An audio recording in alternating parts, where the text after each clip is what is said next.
Graça e paz, povo de Deus, bom dia. Esse é o programa Semeando Vida, que é da nossa igreja Semeando Família. Sou o presbítero Lucas, é sempre uma honra, um prazer ter você aqui conosco. E esse momento aqui de 10 minutinhos da palavra de Deus, que com certeza vai transformar aí o teu dia. Se essa palavra te trouxe algo verdadeiramente de Deus, compartilha com ela para outras pessoas também, para que elas possam ser alcançadas por esse amor, por essa transformação. Amém? E aqui comigo hoje está o nosso pastor Miguel. Graças a paz, pastor. Graça e paz, Lucas, bom dia. Graça e paz você que está em casa, que está no carro, está no trabalho, está nos ouvindo, está nos assistindo. Nossa oração é que essa palavra alcance a sua vida, trazendo edificação. Amém. Em nome de Jesus. Lucas, Paulo, através do seu discipulado, né, através das suas cartas, vai trazendo às igrejas recém-criadas, aos crentes recém-convertidos, né, experiência, maturidade, orientação, mudança. E lá, a carta dele escrita aos Gálatas, no capítulo 4, ele diz assim, olha, deixa eu esclarecer o que eu quero dizer. Um herdeiro que é menor de idade, ele não é diferente de um escravo, embora o herdeiro possa vir a ser o dono de tudo. Um herdeiro está sujeito aos guardiões e aos administradores, até o momento determinado por seu pai. O mesmo acontece conosco. Quando a gente era criança, nós estávamos sujeitos às regras básicas da lei. Mas, no momento apropriado, Deus enviou seu filho, nascido de uma mulher, e sobre a regra da lei, para que ele pudesse resgatar aqueles que eram mantidos sob o domínio da lei. Assim, podemos nos tornar filhos adotados de Deus. Ele vem falando aqui um pouco sobre paternidade, e esse texto ele é muito incrível, né?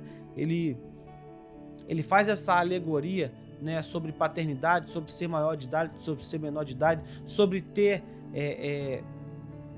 uma fase da sua vida onde pessoas vão decidir as coisas por você e uma fase da sua vida onde você vai poder tomar as decisões se você tiver cabeça para isso. Né? Ele faz essa alegoria, ele traz essa ilustração como uma criança, né, que não decide o que ela vai comer. São os pais que decidem.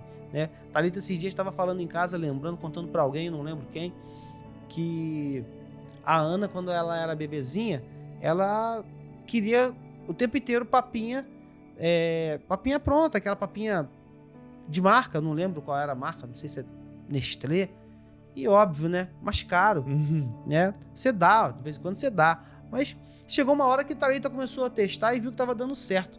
Ela pegava, cozinhava os legumes, temperava, não sei o que, batia no liquidificador, botava dentro daqueles potinhos, a cor era igual, o aspecto era igual. Tá com fome, filha? Toma aqui. E ela comia tranquilamente. Isso é uma prova de que em certas fases da nossa vida a gente não decide nada. A gente não decide a hora do banho, a gente não decide o que a gente vai comer, a gente não decide a hora de comer, a gente não decide nada, são os nossos pais que decidem. Ué, mas a criança sente fome e chora. Então, mas ela não sabe se virar sozinha. Ela só vai comer na hora que ela tiver fome se alguém der para ela. Porque se não for assim, nem isso ela vai ter o poder de decidir. E Paulo vem falando sobre isso, trazendo essa ilustração sobre maturidade. E aí ele diz, olha, mesmo sendo herdeiro de tudo, e mesmo que ele possa ser o dono de tudo, mas a criança, enquanto é criança, tem os mesmos direitos de um escravo. Ela precisa de alguém dizer, agora vai, agora não, agora sim. E ele vem trazendo isso pra gente entender sobre essa maturidade, sobre essa paternidade, sobre aquilo que a gente tem direito, sobre aquilo que nos é confiado enquanto filhos, né? E aí, ele vem falando sobre isso, né? Quando a gente era criança, a gente estava sujeito a essas mesmas regras básicas, né? No momento apropriado, Deus enviou seu filho. Para quê? Para que essa prisão que nós vivíamos, porque lá em cima ele fala sobre escravidão, sobre essa escravidão que nós vivíamos, e aí ele traz isso para nossa memória, né? Essa questão da escravidão, nós éramos escravos. Escravos das nossas ações, escravos dos nossos sentimentos, escravos dos nossos medos, escravos das nossas culpas, dos nossos traumas, dos nossos pecados, escravos de N situações. E aí ele fala, olha, mas em Jesus, o tempo da escravidão chegou ao fim. Em Jesus, ele mudou essa chave, ele virou essa fase. A gente deixou de ser aquela criança que as pessoas precisavam tomar as decisões por nós, né? Pedro vai falar sobre isso, né? Quando já fui moço, agora eu tô velho, agora eu preciso que alguém pegue na minha mão e me leve. Eu não consigo mais ir sozinho, né? E aí ele vem falando, olha, em Jesus, esse tempo de imaturidade, esse tempo de dependência, esse tempo de escravidão foi extinto. Agora você alcançou a maturidade, agora você alcançou a maioridade, agora você, de fato, tá livre. E aí, muito interessante, ele vem falando sobre essa questão dessa mudança que Jesus nos traz, dessa liberdade, dessa libertação, trazendo como uma alegoria, um pano de fundo, essa questão da paternidade. E aí lá no versículo 6, ele vai dizer assim, olha, Deus, para mostrar como vocês são filhos dele, enviou o seu Espírito, o Espírito do seu Filho, para nos convencer e nos fazer chamar Abba, que significa Pai. Através desse Espírito, nós o conhecemos, nós o reconhecemos e o chamamos de Pai. E aí a gente entende o porquê dessa mudança de mente, o porquê dessa mudança de chave, dessa mudança de fase, de sair da fase onde nós éramos escravos, nós dependíamos de N situações, para uma fase de maturidade e independência, não independência de Deus, mas independência em Deus. Nele nós somos independentes, nós vencemos medos, temores, traumas, pecado, cargas, N situações, porque ele mudou essa chave na nossa vida. Pastor, é muito interessante essa questão da maturidade para que a gente possa ser filho, Sim. né? Porque senão a gente é um escravo verdadeiramente, né? Se a gente não tiver maturidade para ser filho, a gente vai ser um escravo. Nosso comportamento é de escravo. Exatamente, né? E aí diversas coisas a gente pode exemplificar aqui, né? Daquilo que Deus ele pede para que a gente renuncie e você, não tô afim. E aí o escravo ele só obedece, né? Quando há um castigo. Sim. E aí muitas vezes a gente vê isso acontecendo, né? Deus ele começa a apertar algumas situações para que você vá para aquele caminho que ele quer que você vá, porque o caminho que ele tem é melhor. Eu já surpreendi algumas mães aqui na igreja, tá? Algumas mães que veem o filho correndo e corre perto de mim e fala assim: olha o pastor ali, o pastor vai brigar com você. Eu olho pra criança e falo assim, não vou brigar com você, você pode correr, porque você precisa entender que você tá na casa do seu pai. Mãe, só não deixa quebrar nada, deixa correr, deixa ela se sentir à vontade na casa do pai dela, pra ela entender que ela é filha. E aí, como você falou, né?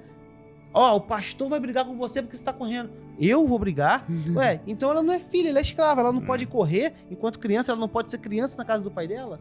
E aí tem diversos aspectos, né, pastor? E esse termo que a gente vê aqui em Gálatas, exatamente como você citou, sobre ter essa maturidade para que a gente possa ter esse discernimento que nós somos filhos de Deus, né? Algo que muitas pessoas às vezes têm essa dificuldade de entender isso, né?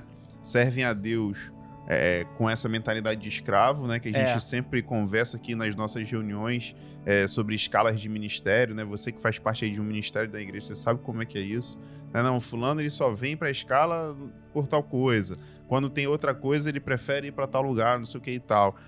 E isso reflete realmente como talvez seja o relacionamento com o pai realmente dessa pessoa. Sim. Né? De repente ela não tem um relacionamento tão interessante. Eu costumo conversar com meu filho e falei, a gente não precisa dizer o que você tem que fazer dentro de casa. Isso aqui tudo é teu. Sim. Então você também precisa ter consciência que você precisa zelar por isso. Cuidar. Né? Você precisa cuidar, você precisa querer melhorar o que tem aqui dentro para que a nossa família como um todo seja beneficiada. Né? E esse pensamento de pertencimento, de que você é mesmo dessa família, que você contribui para esse lugar e que você é parte disso para que isso cresça, melhore, isso só acontece quando você tem esse discernimento de que você é um filho, quando você tem essa maturidade. A maturidade por quê? Porque quando a criança também não quer saber de nada. Ela vai puxar a televisão porque ela não sabe o que é aquilo, ela vai enfiar o dedo na tomada, ela vai tentar empurrar o ventilador. Lavar a televisão com água. Isso, tá sujo, vai. Porque ela não tem o discernimento, é imatura ainda. Né? Mas quando nós temos a maturidade, nos tornamos filhos verdadeiros de Deus, a gente tem esse sentimento. Cara, meu pai, ele gosta dessa coisa aqui. Então vou fazer isso aqui para agradar o meu pai, né, pastor? Tem alguém dizendo assim, se eu te servir por medo de ir pro inferno, me lança lá, porque eu não sou digno. Se eu não entender que servir a Cristo é um prazer, que servir a Cristo é a melhor opção, não é, sabe? Eu vou servir porque senão eu vou pro inferno. Se eu não entender isso e fizer por medo de ir pro inferno, me lança lá, porque eu não sou digno, eu não entendi nada. É a gente saber que Nós fomos feitos filhos. Filho tem acesso, filho tem liberdade, filho tem herança, filho reconhece e é reconhecido, filho tem sobre ele a paternidade, tem sobre ele o selo. Então, seja filho, entenda a sua posição de filho, entenda o seu lugar de filho. Eu não preciso pedir permissão na casa da minha mãe para ver. Eu não tenho mais meu pai, né? Mas quando eu vou na casa da minha mãe, eu não peço, mãe, posso abrir sua geladeira? Posso pegar uma água? Eu meto a mão, é meu. Mãe, ó, quer água, mãe? Tô pegando aqui. Bebo no bico para ela reclamar comigo, mas porque é a minha casa, eu me sinto à vontade lá, eu deito no chão e durmo no tapete dela, porque é a minha casa. Então a gente precisa entender quem nós somos em Cristo e receber de fato essa paternidade. É uma estratégia do diabo, interferir no nosso relacionamento com o nosso pai biológico, ou o nosso pai, né, aquele que nos criou, que é a figura do nosso pai, porque assim, tendo essa imagem deturpada, nós não entenderemos quem Deus é pra gente como pai. Mas estamos vivendo um tempo onde o Senhor tem restaurado essa paternidade, porque Ele de fato é aquele que restaura o coração dos pais aos filhos e dos filhos aos pais. Amém. Que nessa manhã você realmente possa ter essa maturidade e entender que você é filho de Deus. Deus te abençoe. Até o próximo programa. Receba essa paternidade em nome de Jesus. Amém.